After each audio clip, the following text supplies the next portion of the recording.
कहानी ब्रेन नाम की एक लड़की की है जो अपने घर में बिल्कुल अकेली रहती थी। इसका घर टाउन से बाहर होता है। ब्रेन की मॉम की मौत के बाद इसका इस दुनिया में कोई भी नहीं था, तो इसलिए ये अकेले ही रहा करती थी। उसकी मॉम का एक सपना था टाउन का मॉडल बनाने का, जो कि ब्रेन अब उसे पूरा करना चाहती थी। उसने अपने टाउन का पूरा मॉडल तैयार किया था, जिसे ये वक्त के साथ साथ ठीक भी करती रहती और कुछ तब्दीलियां भी। ब्रेन अपना गुजारा करने के लिए कपड़े सिया करती थी। एक दिन जब कपड़े सीने के बाद उन्हें देने जा रही थी तो उसे अपने घर के बाहर अजीब सा दायरा बना हुआ दिखाई देता है, जिसे वो पानी से मिटाने की कोशिश भी करती है मगर नहीं कर पाती। अब खैर वो गाड़ी चलाकर टाउन की तरफ निकल जाती है। रास्ते में उसे एक लड़का मिलता है जिसे वो पसंद किया करती थी, मगर जब वो गाड़ी रोककर उसकी तरफ देखती है वो लड़का वहाँ से चला गया था। यहाँ पर हमें पता चलता है कि टाउन के लोग ब्रेन को बिल्कुल भी पसंद नहीं करते थे, इसलिए उसका घर टाउन से बाहर था। आखिर ऐसी क्या वजह थी जिसका पता हमें आगे जाकर चलेगा। ब्रेन भी यहाँ पर आना तो नहीं चाहती थी, मगर टाउन में आना उसकी मजबूरी थी, क्योंकि यहाँ के कब्रिस्तान में उसकी मॉम दफन थी। इसलिए हर बार वो अपनी मॉम की कब्र पर लाजमी जाती। तभी जब ये उधर जाती है तो उधर भी बहुत से लोग थे। ब्रेन जब उन्हें हाय बोलती है तो कोई भी बेचारी का जवाब नहीं देता, सभी उसे इग्नोर कर रहे थे, मतलब कोई भी उस पर तवज्जो नहीं देता। अब रास्ते में जाते हुए इसे अपनी बचपन की दोस्त मॉड के मॉम डैड दिखाई देते हैं, जिन्हें देखकर ये छुप जाती है। यहाँ पर ये बात तो साफ थी कि इसका टाउन में आना बिल्कुल मना था। ब्रेन खुद अकेली नहीं रहना चाहती थी, बल्कि ये उसकी मजबूरी थी। अब वो घर आकर अपनी बचपन की दोस्त मॉड को खत लिखती है। तभी उसके घर पोस्टमैन डाकिया आता है, जो एक बॉक्स देने आया था जिसमें एक छोटा सा स्कूल था जो इसने अपने टाउन के मॉडल के लिए मंगवाया था। वो स्कूल को अपने मॉडल में रखकर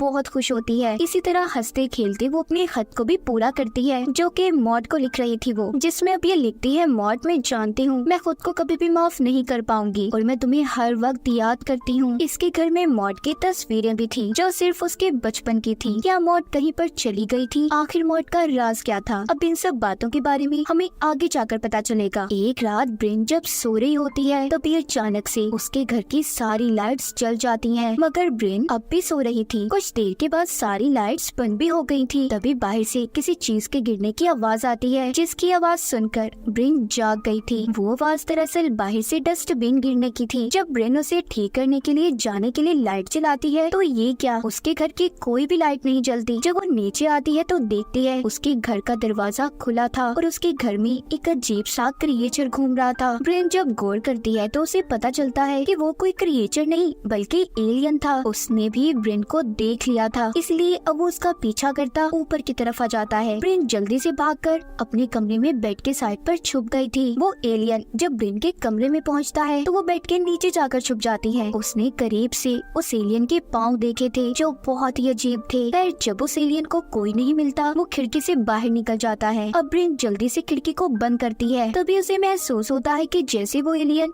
उसकी छत पर चल रहा हो, इसलिए वो अब जल्दी से नीचे जाकर अपने दरवाजे को भी बंद कर लेती है। तभी उसके घर की सारी लाइट्स जलने बुझने लगती हैं। जितनी भी इलेक्ट्रॉनिक डिवाइसेस थी वो भी खुद ब खुद चल रही थी। ये सब देखकर ब्रेन पुलिस को कॉल करती है, मगर उसका फोन भी काम नहीं कर रहा था। फोन की भी वही हालत थी जो उसके फ्रिज की थी। दरअसल सब चीजों को वो एलियन ही कंट्रोल कर रहा था। ब्रेन डरकर कोने में जाकर बैठ जाती है। तभी उसके करीब वो एलियन आता है। यहाँ पर ब्रेन ने एलियन के चेहरे को गौर से देखा था, जिसे देखकर वो डर जाती है और उस एलियन को धक्का देकर अपने कमरे की तरफ भागती है। तभी एकदम से घर के दरवाजे में धमाका होता है जो ब्रेन को आकर लगा था। ये सब कुछ भी एलियन नहीं किया था, वो बिना हाथ लगाए उसके घर की हर चीज को कंट्रोल कर रहा था। अब जब ब्रेन टाउन के मॉडल की तरफ जा रही थी तो एलियन उस टेबल को भी गिरा देता है। तभी ब्रेन के हाथ में टेबल की टूटी हुई लकड़ी आती है। यहाँ पर एलियन जब ब्रेन को पकड़ने की कोशिश कर रहा था तो ब्रेन उस लकड़ी के टुकड़े को एलियन के सर में मार देती है, जिससे उस एलियन की वहीं पर मौत हो गई थी। ये देखकर ब्रेन बहुत ज्यादा डर जाती है और सारी रात उस एलियन की लाश के आगे बैठकर गुजार देती है। जब सुबह होती है तो ब्रेन एलियन की लाश पर चादर ढकती है और पुलिस को भी कॉल करती है, मगर उसका फोन डेड था। फोन के साथ साथ घर की सारी इलेक्ट्रॉनिक डिवाइसेस भी खराब हो चुकी थी। इसका मतलब ये सब उस एलियन के मरने की वजह से हुआ था, क्योंकि सब कुछ वो कंट्रोल कर रहा था। ये देखकर ब्रेन अब यहाँ से जाने लगती है, मगर उसकी गाड़ी भी डेड थी। अब वो सोचती है कि उसे क्या करना चाहिए। तभी उसकी नजर अपने सर पर जाती है जहाँ से खून बह रहा था। अब वो जल्दी से नहाने जाती है और तैयार होकर अपने अंदर आने वाले रास्ते के आगे एक सोफा लगाकर बंद कर देती है। दरअसल कल रात एलियन से लड़ाई के दौरान इसका दरवाजा एलियन ने ब्लास्ट कर दिया था। उसने सोफा तो लगा दिया मगर इसका कोई फायदा नहीं था। खैर फिर भी अब वो साइकिल लेकर टाउन की तरफ जाती है, जहाँ पर वो पोस्टमैन की वैन को देखती है। उसका भी बुरा हाल था, यहाँ तक कि जिस लड़की को ब्रिन पसंद करती थी उसका घर भी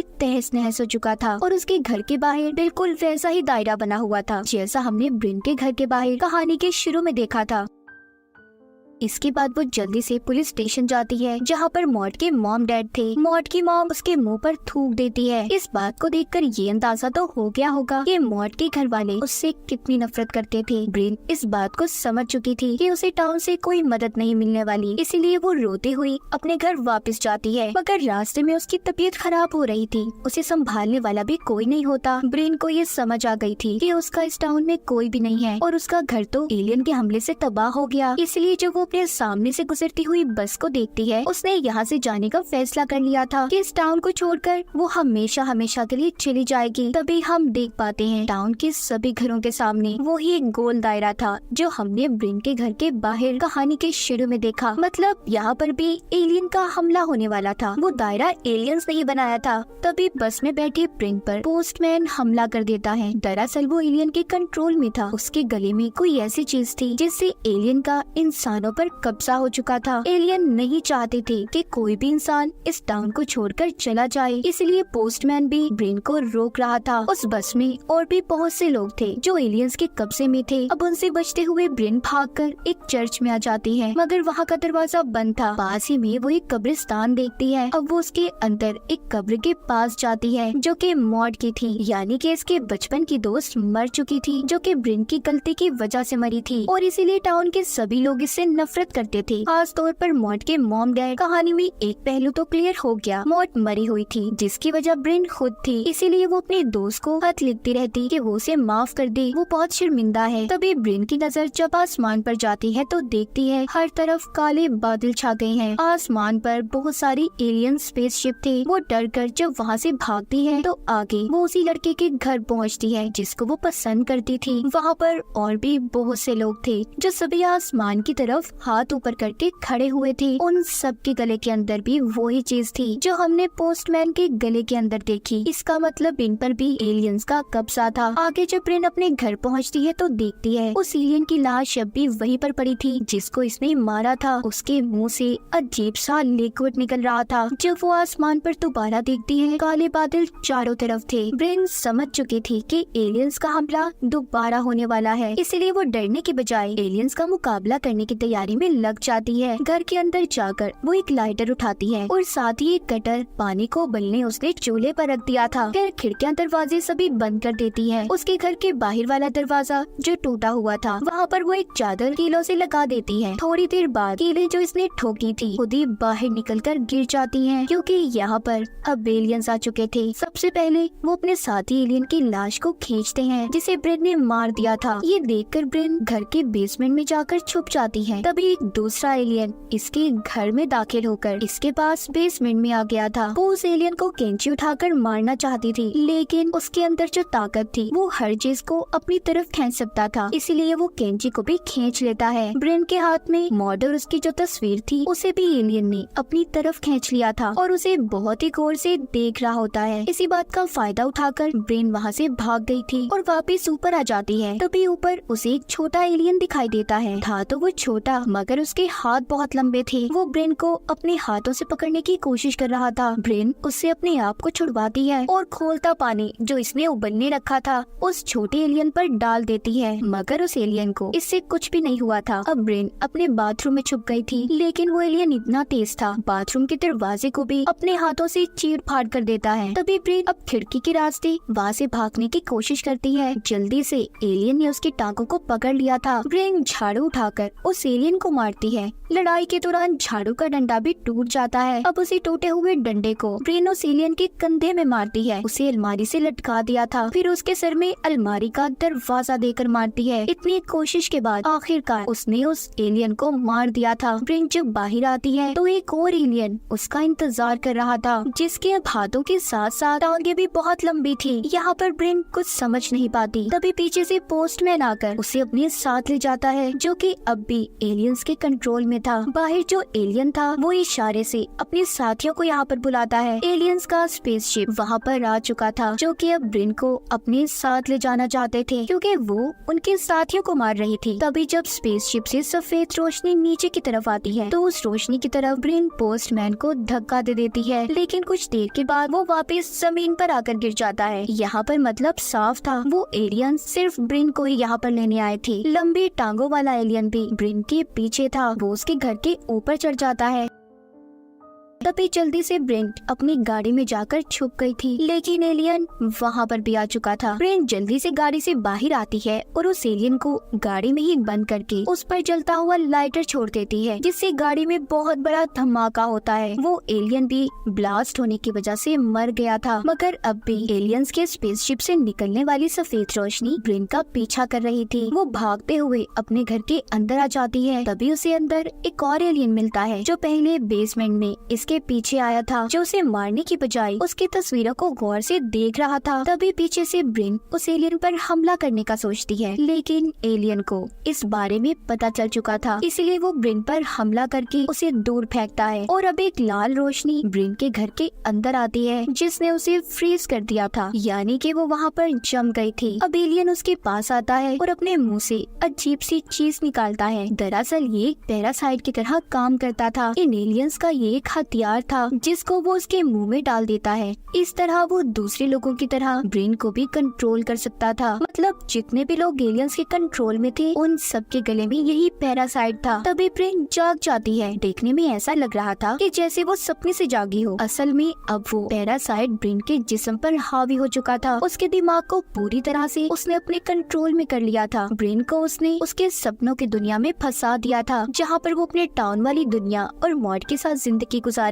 जब वो अपने सामने मॉड को देखती है तो उससे सॉरी करती है कि वो उसे माफ कर दे। तभी यहाँ पर ब्रेन को ये बात समझ आती है कि ये सिर्फ उसका एक सपना है। असलियत में तो उसकी दोस्त मॉड मर चुकी है। इसीलिए वो अपने हलक में हाथ डालकर उस पैरासाइट को निकाल देती है जो उस एलियन ने उसके गले में डाला था। ऐसा करते ही वो अपनी असल दुनिया में होश में आ गई थी। अब जैसे ही वो उस पैरासाइट को जमीन पर गिराती है, उस पर ऊपर से ऑरेंज लाइट पड़ती है, जिससे उस पैरासाइट को एक नया जिस्म मिल रहा था जो कि ब्रेन का था। आसमान पर एलियंस के बहुत से स्पेसशिप थे, हर कोई अपना काम कर रहा था। यहाँ पर हमें उन स्पेसशिप से निकलने वाली रोशनियों के बारे में पता चलता है। सफेद रोशनी इंसानों को ऊपर खींचने के लिए थी, लाल फ्रीज करने के लिए, जबकि ऑरेंज एक नया जिस्म बनाने के लिए थी। अब जो उस पैरासाइट से एलियन ब्रेन बनी थी वो असल ब्रेन पर चाकू से हमला कर देती है, जिससे वो नीचे गिर जाती है। और तभी सफेद रोशनी उसे ऊपर स्पेसशिप में ले गई थी, जहाँ पर ढेर सारे एलियंस थे। वो उसके दिमाग पर उंगली रखकर उसकी यादों को जानना चाहते थे। इससे हमें भी यहाँ पर पता चलता है कि उसके साथ उसकी पुरानी जिंदगी में क्या हुआ था, सारा टाउन उससे नफरत क्यों करता था और उसकी दोस्त आखिर मरी कैसे थी। तो असल में हुआ कुछ यूँ था, बचपन में ब्रेन और मॉड का झगड़ा हो गया। मॉड ब्रेन को धक्का दे देती है, जिसके बदले में ब्रेन ने एक पत्थर उठाकर मॉड को मार दिया और उसकी मौके पर ही मौत हो गई। बड़ी ब्रेन अपने ख्यालों में छोटी ब्रेन को खत लिखने से भी बार बार मना करती थी, ताकि उसकी जिंदगी आगे बढ़ पाए, उसे पुरानी यादें याद न आए। सब कुछ जानने के बाद एलियंस ये फैसला करते हैं कि ब्रेन को वो उसकी दुनिया में वापस भेज देंगे। तभी वो उसे दोबारा नीचे फेंक देते हैं। वो वापस आकर अच्छा महसूस कर रही थी, उसने अपनी दुखी यादों को भुला दिया और एलियंस का मुकाबला किया। हम देखते हैं ब्रेन हंसी खुशी अपनी जिंदगी गुजार रही है। सारा टाउन अब उससे अच्छे से बात भी करता है। जिस लड़के को वो पसंद करती थी वो भी उसके साथ अब ठीक हो गया था। वो एक पार्टी में नाच रही होती है, उसके साथ एक लड़की भी थी। ब्रेन की जिंदगी बिल्कुल ऐसी थी जैसी उसने चाही। आसमान पर अब भी एलियन स्पेसशिप घूम रहे थे। ऐसा हो सकता है कि एलियंस का अभी भी पूरे टाउन पर कंट्रोल हो और उन्होंने ब्रेन की यादों को जानने के बाद उसके मुताबिक सब कुछ ठीक कर दिया, क्योंकि ब्रेन ही इकलौती थी जिसने उन एलियंस का मुकाबला किया था। तो यहाँ पर फिल्म के नाम के मुताबिक कहानी भी क्लियर हो जाती है। No one will save you. यहाँ पर तुम्हें कोई नहीं बचाएगा, तुम्हें अपनी मदद खुद करनी है। ब्रेन को किसी ने भी नहीं बचाया था, टाउन के किसी इंसान ने उसकी मदद नहीं की। तभी मुसीबतों का उसने खुद मुकाबला किया। और इसी के साथ इस फिल्म की कहानी भी यहीं पर खत्म हो जाती है।